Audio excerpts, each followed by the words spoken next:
Премьеры казанского самолета, полицейский вертолет и лучшие конструкторы страны. Сегодня в Казани открылась международная выставка «Авиакосмические технологии, современные материалы и оборудование».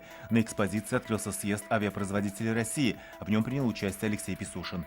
3 миллиарда рублей. Столько татарстанцы задолжали по выплатам алиментов. Об этом сегодня сообщили в Кабинете министров. По поручению Рустама Минниханова создана специальная правительственная комиссия. Она должна найти решение по взысканию задолженностей с неплательщиков алиментов. Сегодня стартовала ежегодная велоэстафета «Болга-радиуса». На маршруте предусмотрены музыкальные спортивные остановки. Вместе с радиоведущими дистанцию в 200 километров преодолеют и популярные артисты татарской эстрады. На финише в Болгаре большой концерт.